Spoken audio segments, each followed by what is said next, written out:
Thank you, man. Good luck on your gig up there, and we'll see you the rest of the week. All right, baby. I think Jim is the first reporter on Golf Channel I've ever seen with a dip in his mouth while filing a report. That's Zimmo, man. We'll see you. That's great.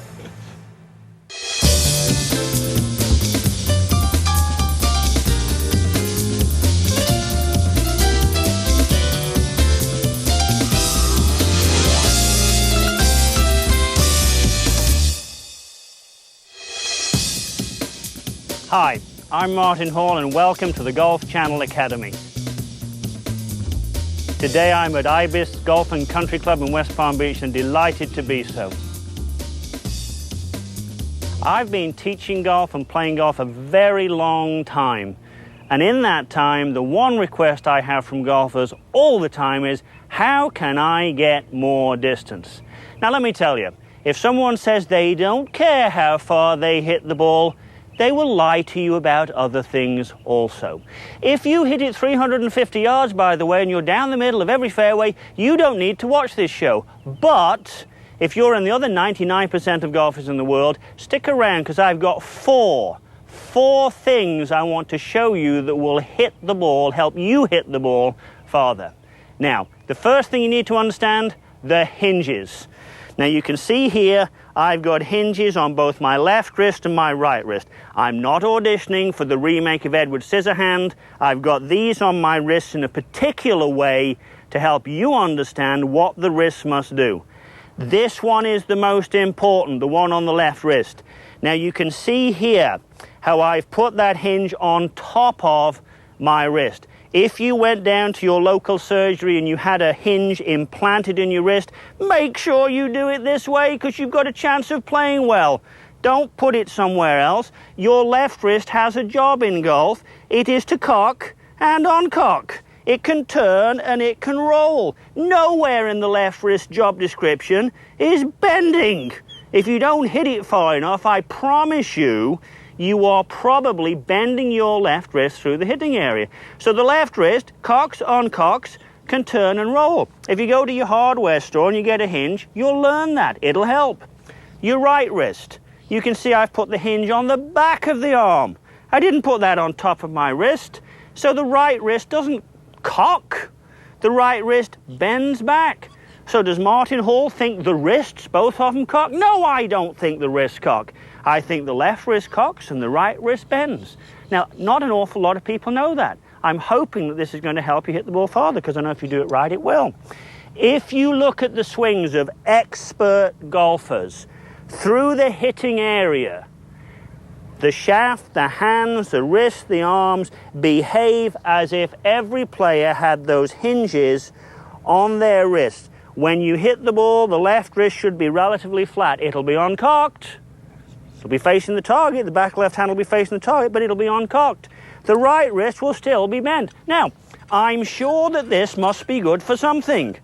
I've just no idea what on earth it is, and it's certainly got nothing to do with golf, so please stop doing that if you're doing that.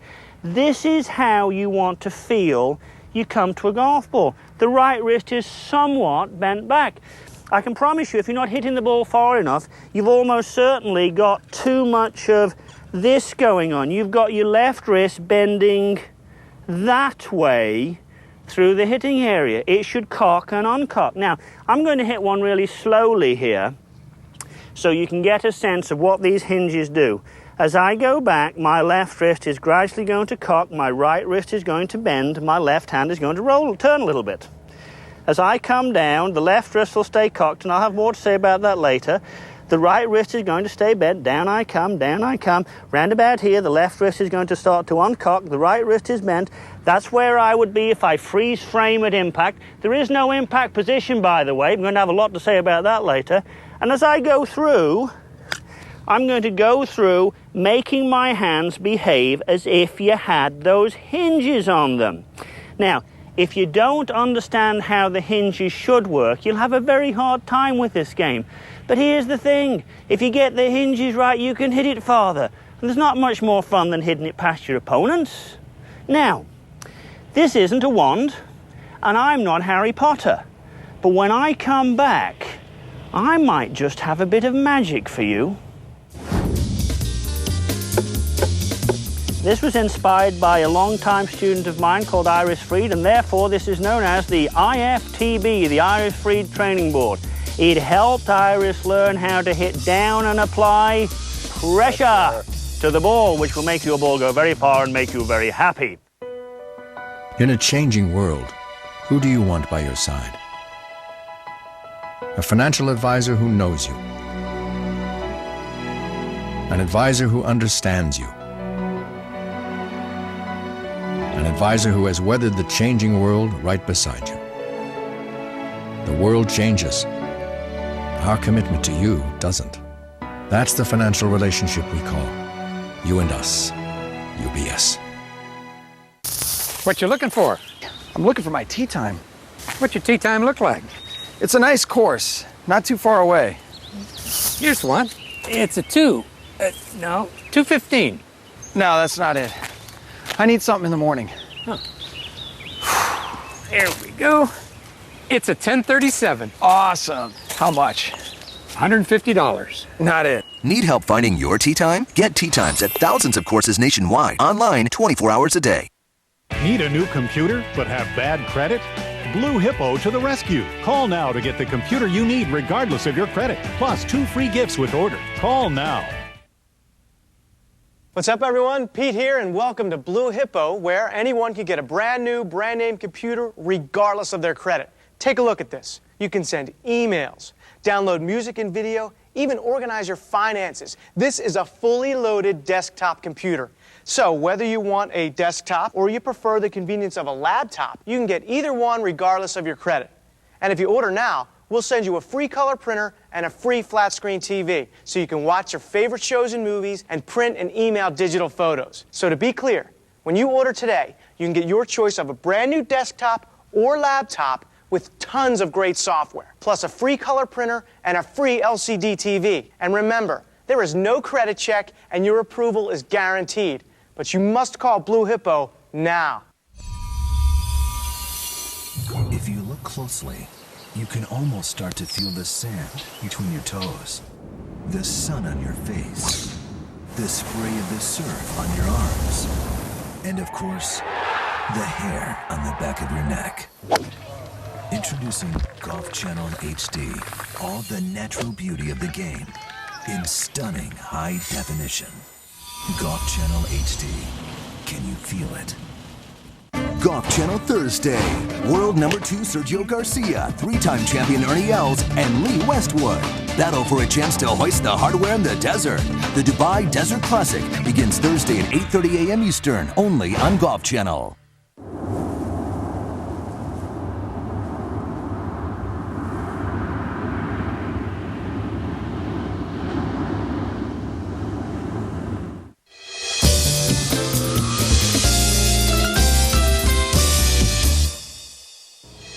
I want to welcome to the show today my good friend and fellow Golf Magazine Top 100 teacher, Chuck Winstead. Thank you for being here. Chuck is the coach at LSU. Go Tigers, wonderful teacher, wonderful player. You're dealing with all these college players these days. You're out there seeing them. They make the ball go a long way, don't they? They make it go miles, Martin. Without a doubt. I think that the PGA Tour has taught them a lot. They look to the Tour and they see the guys knocking it so far. Certainly it would be great if the ball was hit in the middle of the fairway, but guys on tour, they're shooting low scores from anywhere close to the greens. They are. I mean, we found that distance perhaps might be more important than accuracy when it comes to scoring.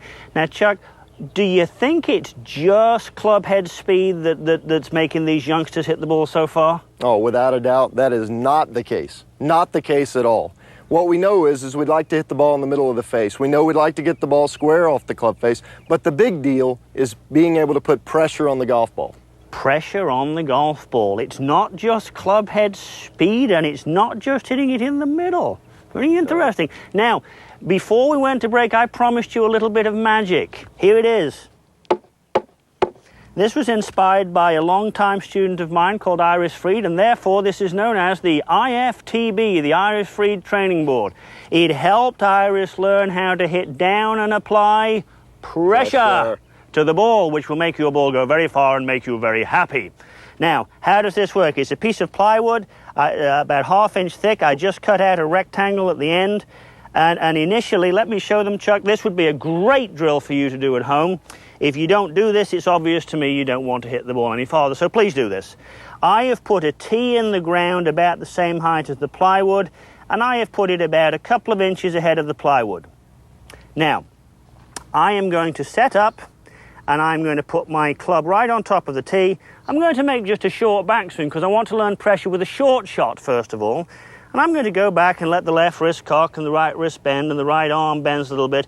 I'm going to come forward, so I'm going to have a bit of shift, and I'm going to let things straighten out such that I may not hit the tee, but here's the massive thing for you to get your head around. I am going to hit the ground somewhat after the ball. Now, that's not new.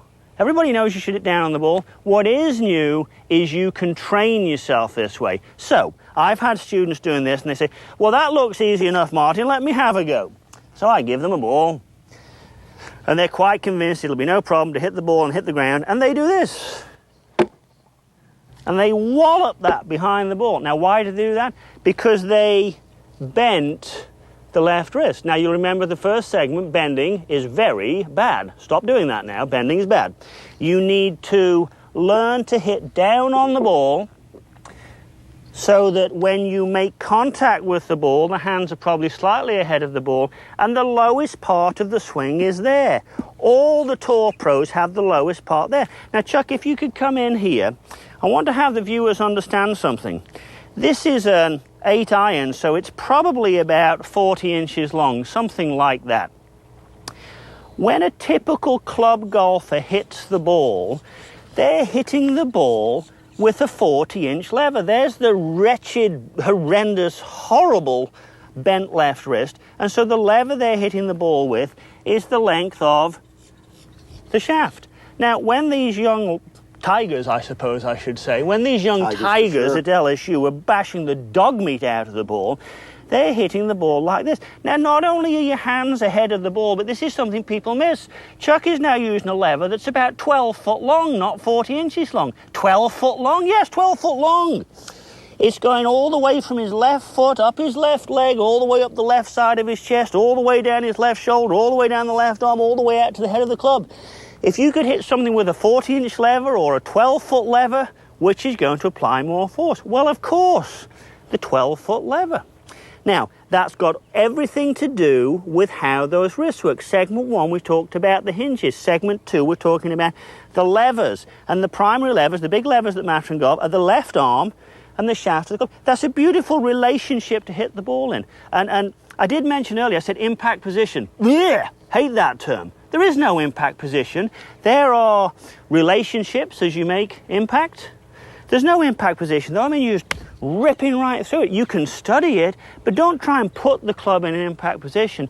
Do yourself a big favor and get yourself a board like this, and if it's in the back garden or anywhere, practice tapping down on that ball. Miss the wood, hit the ball, hit the ground. Are you up for it? I'm up for it. Go for it.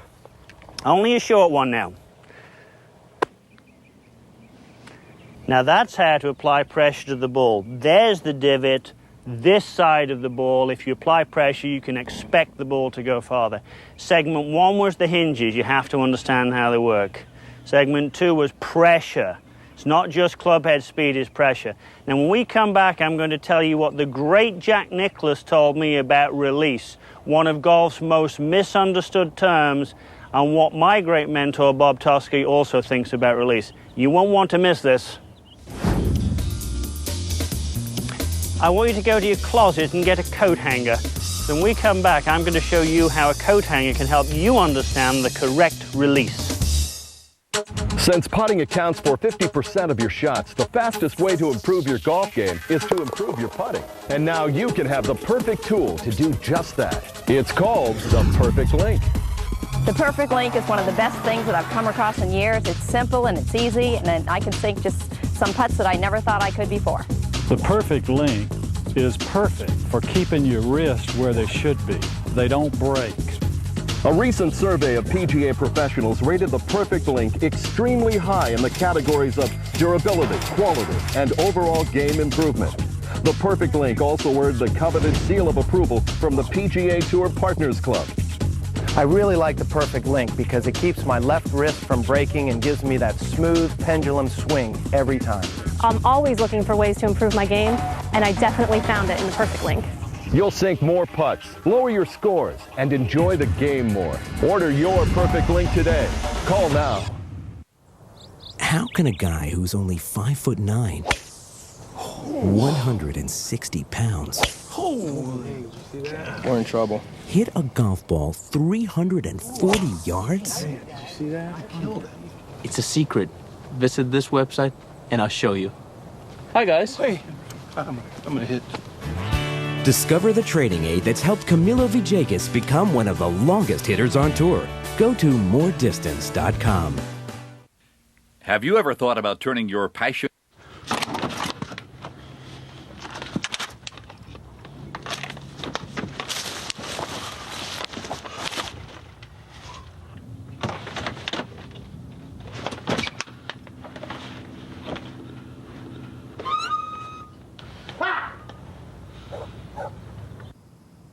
The smallest moments can have the biggest impact on a child's life. Take time to be a dad today. Imagine a picture so real you can reach out and touch it. That's high definition in 1080i. Vibrant color, stunning detail, perfect clarity, with more HD choices than anyone. All delivered to you by America's leading fiber optic network for TV, phone, and internet. That's Comcast HD in stunning 1080i. It's a beautiful thing. His 2009 PGA Tour season debut at the FBR Open. Thursday through Sunday on Golf Channel.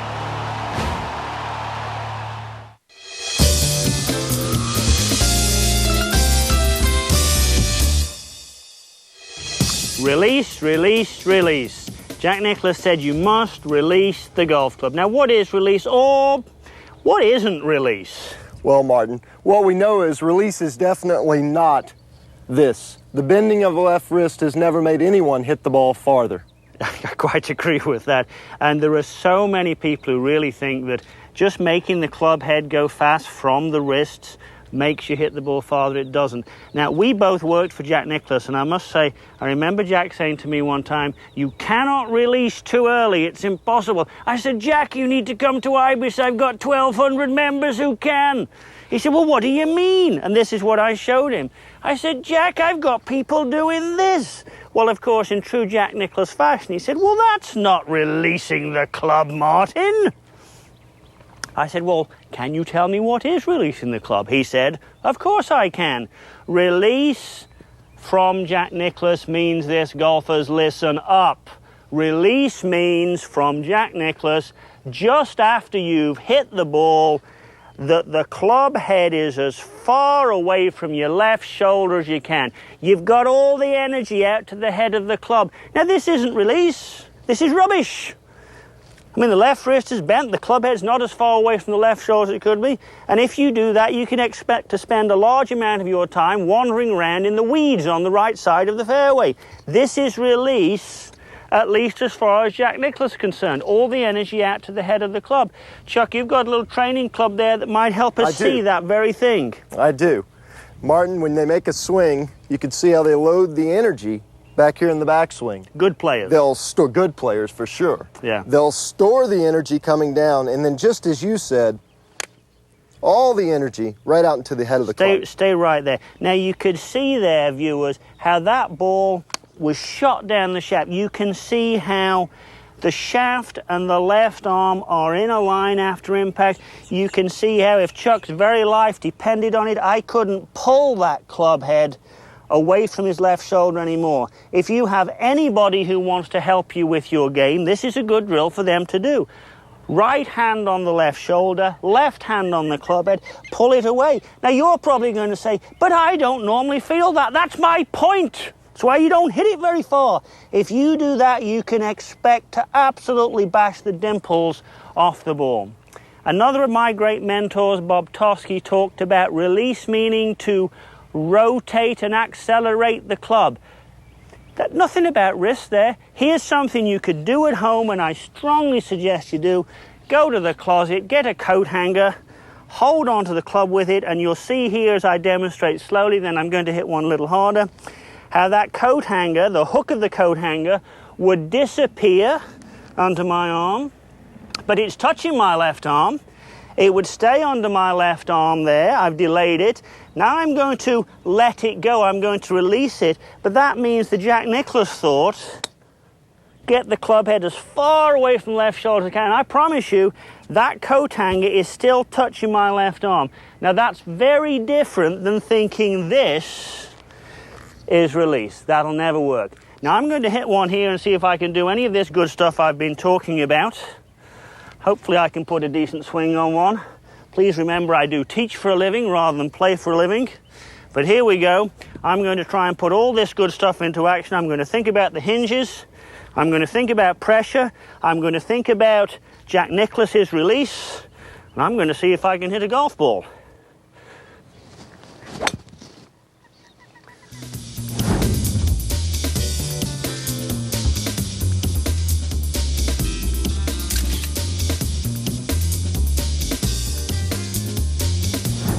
And if they were all like that, I wouldn't have to teach for a living. Now, when we come back, I'm going to give you the final piece of this power puzzle. I'm going to introduce you to my friend Checkpoint Charlie. And if you use Checkpoint Charlie, you should be able to add more yardage. This is finish. This is follow through. Hope you're listening here, because this is really important. You must have a follow through. To improve your game, call Martin Hall at Ibis Golf and Country Club in West Palm Beach, Florida. 561-624-8922. What's really fun is to give people heartburn at night. They're all, I'm going to party. Surprise, sister. No, you're not. Frequent heartburn used to ruin my evenings, so I tried Prilosec OTC. It works all day and all night. So now heartburn won't keep coming back. Man. Prilosec OTC works to block heartburn before it begins for 24 hours with one pill a day. Try Prilosec OTC, the round-the-clock heartburn blocker. Are you one of those people who think you just can't learn a new language? It's not that you can't learn, it's that you've never tried Rosetta Stone. I probably learned more in the first 2 weeks than I have in months of taking formal classes. Rosetta Stone is so fast and effective, it's used by the State Department, NASA, the US Army, and Fortune 500 companies. And it's the world's leading language learning software. This is not memorization at all. This is natural speaking, natural learning, and you will learn things that you would memorize in other courses, and you'll do it much easier and much faster. And to help you get started right away, we'll send you your first lesson absolutely free when you call. This really is a great program. I believe that you can learn any language with this program. It helps me do something I really want to do, which is to know another language. So call now or visit our website and see for yourself why Rosetta Stone is the fastest way to learn a new language, guaranteed. The countdown is on. It is on like Donkey Kong now. Every Tuesday night, Golf Channel counts down the most amazing. He's got one tree to go under, one tree to go over. The funniest. Most embarrassing. Is this real? No. Are we actually seeing this? And most unbelievable golf moments. Oh, you gotta be kidding. Top 10, Tuesdays at 8:30 p.m. Eastern, only on Golf Channel.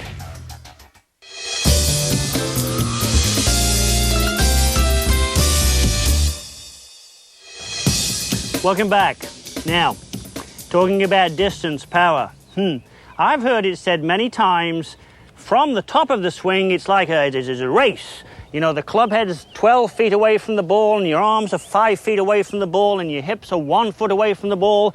So the club's got to go much faster than the hips so they can all get there at the same time. Now listen carefully. Nonsense, not true. It's like a relay race. That's a much better way to think of it, a relay race. Now, stay with me here. Imagine a 4x100 relay race.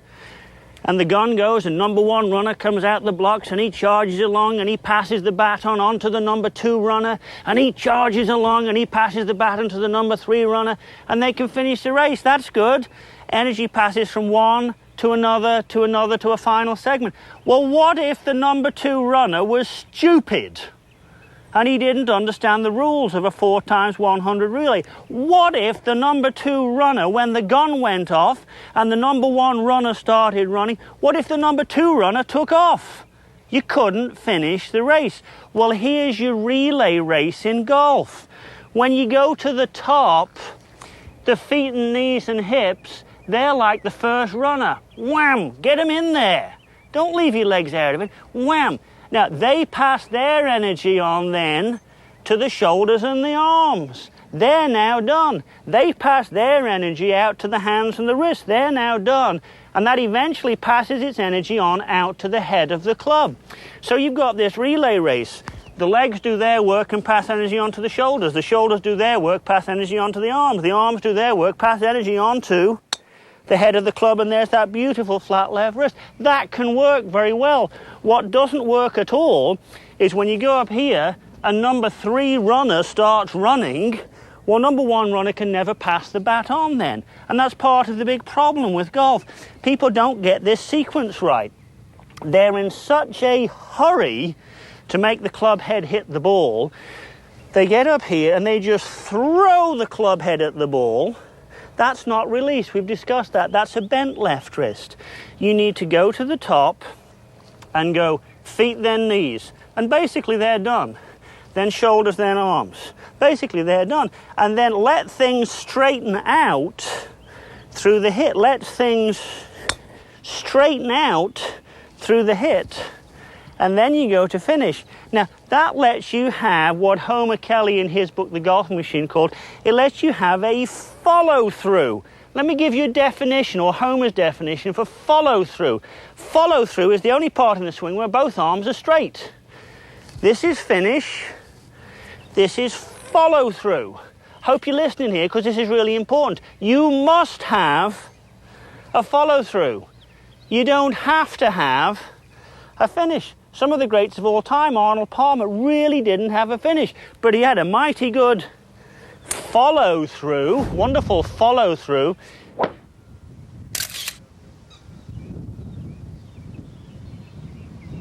So realize, as you uncock that left wrist and you straighten that right arm and you let the energy go right out to the head of the club, you must go to both arms straight. Jack Nicklaus, get the club head as far away from your left shoulder as you can. And then if you go to finish, well, that's fine. But make sure you have a follow-through. Now, I said to you I was going to introduce you to Checkpoint Charlie, your new best friend, Checkpoint Charlie. Well, here he is. Checkpoint Charlie might require you going to a golf store and getting a little attachment here, which was originally designed for chipping. Me being me, I used it for nothing of the sort. I flipped it round the other side of the shaft, I put an extension there, and here's the thing. The edge of this, I call it the secondary handle. The edge of the secondary handle must not hit the left side of your body until well after impact. If I hit one back towards this camera, I'm not going to hit this very hard, so don't be worried, Mr. Cameraman. But if I hit one here, feet, knees, hips, shoulders, arms, hands, club. What you can see here from that camera angle is how the shaft and the left arm are beautifully in line. The secondary handle hasn't hit my body. So Checkpoint Charlie is this. You hit shots and you get some feedback, hopefully not too painful, but you hit shots and you make sure that at Checkpoint Charlie, when the club's parallel to the ground, Checkpoint Charlie, that this secondary handle isn't giving you grooves on the left side of your body. Very important. Now, what we've said today is that if you want to hit the ball farther, it's not just club head speed. That helps, but it's not just club head speed. You need to understand the hinges. You need to understand pressure. You need to understand release. And you need to practice Checkpoint Charlie. And if you do those things, you can hit the ball a lot farther. I want to thank my special guest, Chuck Winstead, coach of LSU, great friend of mine for many years, for being on the show today. I want to thank Ibis Golf Club in West Palm Beach for having me here today. I want to thank you for watching, and I want you to remind you of this. If you do some of what you've watched today, well, you never know. You may just play better. Thank you for watching the Golf Channel Academy.